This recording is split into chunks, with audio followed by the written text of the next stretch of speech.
CATV is proudly presented by Toyota. Glenn, I suppose you showed tonight the best form of attack against spinners. Best form of defence is probably attack. There's looked like a real plan to go after some of the world's really good spinners from you.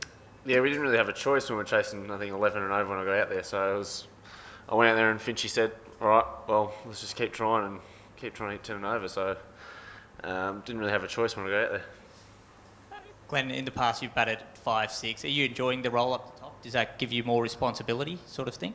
I think it does when you're out there in the first over and there's still only 2 men outside the circle. I think it's a lot easier to score. The wicket was skidding on a little bit at the time when I got out there, and by the end it was actually starting to turn a bit. So it was nice to sort of watch the wicket progress, and it sort of made it easier for me because I'd been out there for a while. For the guys that came in, it was probably a little bit more difficult because the ball was starting to spin a little bit more and play a few more tricks. But yeah. Glenn, that's easily your best effort in a T20 international. I think I tripled it, didn't I, or something like that? Yeah, about. It was pretty embarrassing before that. Mate, what do you put it down to? I mean, do you enjoy batting under that kind of pressure because it doesn't get much higher pressure than what it was tonight?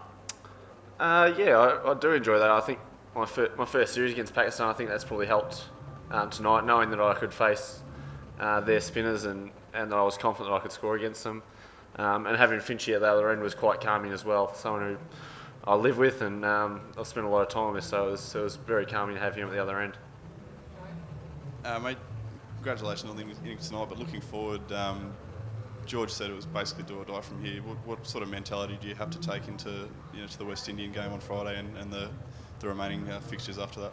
Well, we've just got to be flawless from now on. We've got to obviously hit the training track a bit harder and probably work on our fielding. Our fielding wasn't good enough tonight. So we'll be hitting that hard and try and rectify all the mistakes we made tonight and hopefully be flawless for the rest of the tournament. You mentioned your innings in Abu Dhabi against Ajmal that really gave you confidence. How much homework have you done to play the likes of Ajmal and all the spinners that you're going to face? Not a lot really. I've just sort of watched them. I watched other games on TV and watch how other people play them.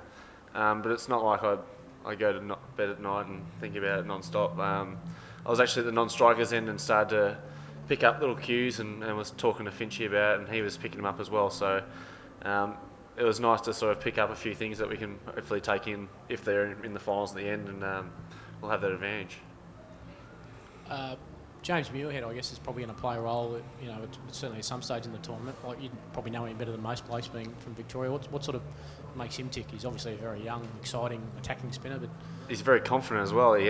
He's up for the challenge. He wants the big scalps, and hopefully he gets a crack, and hopefully he can show his how good he is, because he's a very good talent. He spins the ball miles, and he's got all the tricks as well. So he's a player to look out for, and if he gets a game, I'm sure he'll give a good account of himself.